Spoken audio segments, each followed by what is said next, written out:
If it's happening here. This is The Rich Stevens Show. Now, here's Rich Stevens.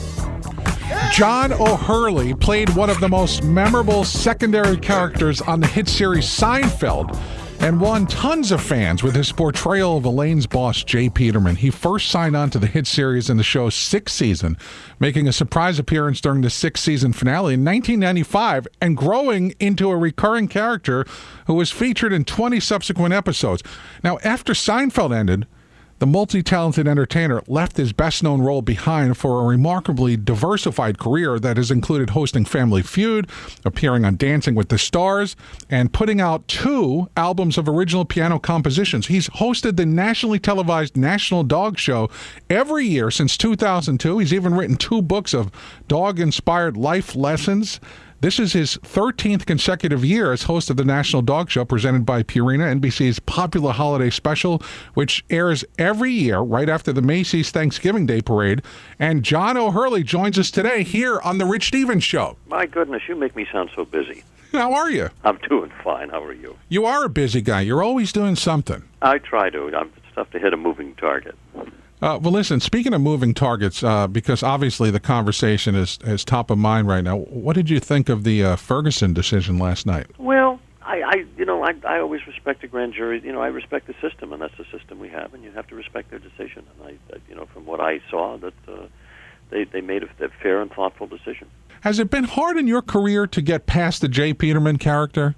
Well, not really. I embrace it. The PS to the story on Seinfeld was that the year after Seinfeld ended, I went back and actually purchased the J. Peterman company with the real J. Peterman. He and I own it together now, and I've owned it since 1999. So the fact that it's not, as long as people say Peterman, I know the brand is still alive.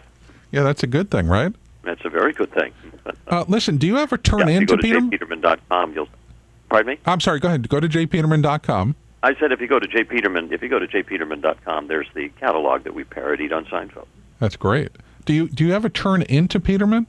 No. He's a Mr. Magoo character to me, but I had a lot of fun with him, and it's a style of comedy. It's also kind of a funny parody of mine and of me, and so I kind of embrace him that way. But I had a great time with it, and I miss it dearly. Every day I wake up wishing that I could go back to that set. Listen, I'm glad you miss Peterman dearly, because I want you to just bring him back for just one moment. How would J. Peterman describe being on The Rich Stevens Show? Moments of reckless abandon and hours of mediocrity.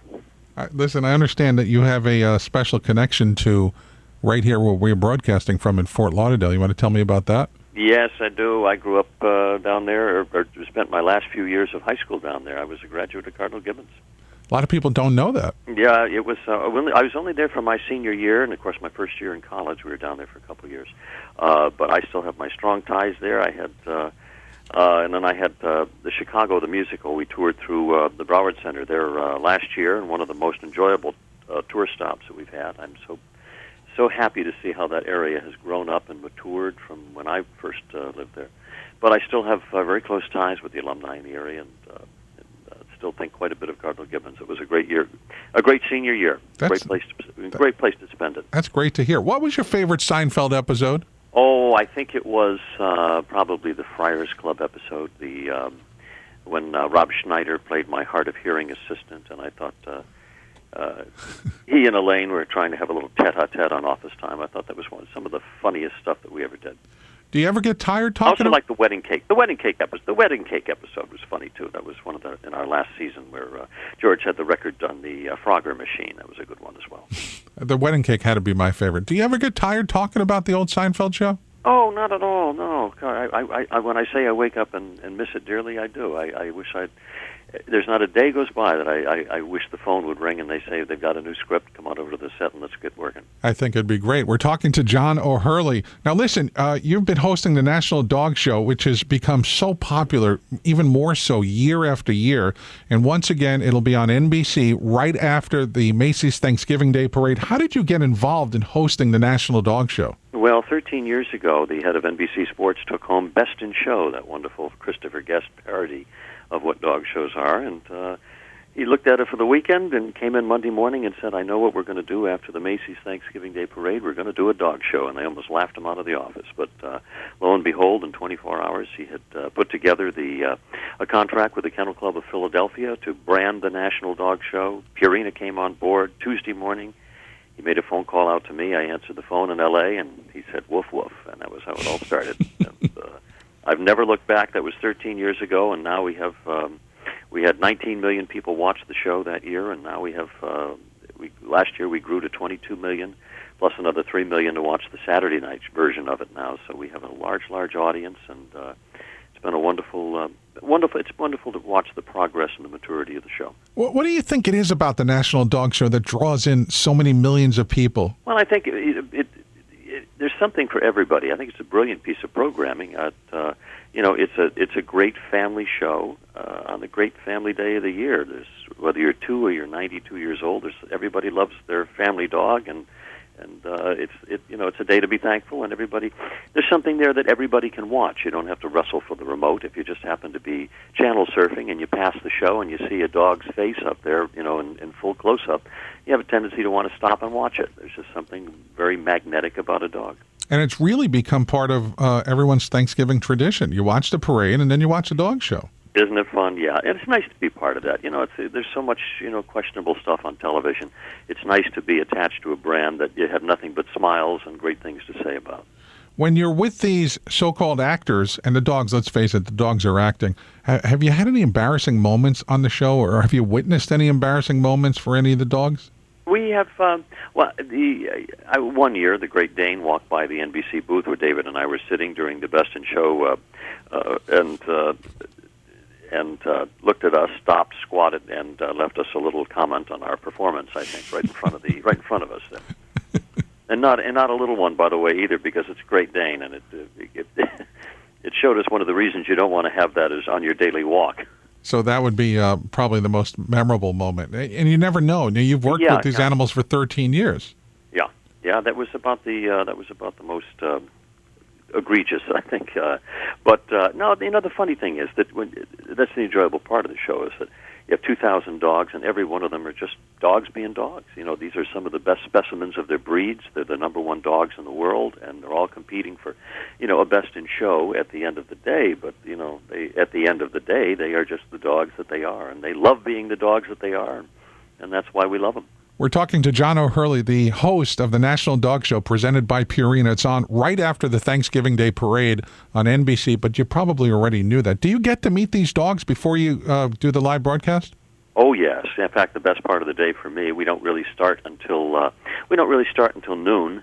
So I have all morning to walk up and down the aisles and see all the different breeds. And back behind the arena, this is a benched show, and a bench show means that the dogs and the owners remain there all day long. So it's a wonderful educational opportunity. And you walk up and down the aisles, and you'll see representatives of 190 different breeds back there. So it's a very educational day, and it's just there's an energy to it because you can put 2,000 dogs in a room, and there are no dog fights. They all get along.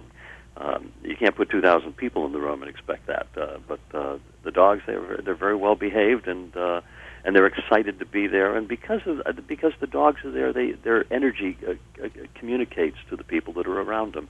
So it's one of the happiest days of the year for me. Listen, John, I really appreciate you taking time to be with us here on the Rich Stevens Show today. One final question. Have you met the dogs yet? I mean, can you tell me who the favorite is in your mind this year, or is it too soon? Well, I'll tell you right now, there are dogs that are big winners all year long, and you have to look at them as favorites. We have a very popular, there's a bloodhound this year that has been winning. It's the winningest bloodhound, one of the top in the country. We have there's a little French bulldog that's very popular. There's a Samoyed that's really beautiful, one of the sled dogs there. So there's some really, as I say, we have the best top dogs in the country there, and they're all breed winners. So we'll see who's the champ this year, who shows best on that day, because it could be any dog's parade on any given day. Oh, and over the last 13 years, we've definitely been surprised by who walks away with the top prize there. Well, in many cases, it's just a case of they have so many great dogs that they have in the Best in Show class that the judge could actually just close his eyes and point, because it's they're all and you can't make a mistake, because they're all beautiful, beautiful representatives. And dogs, America's man's best friend, America's best favorite pet. It's the National Dog Show presented by Purina. The host, once again, for the 13th year is John O'Hurley, and it's on NBC right after the Thanksgiving Day Parade. And John, thank you so much for taking time out of your busy schedule to be with us today. Oh, great. Great to be talking to Fort Lauderdale again.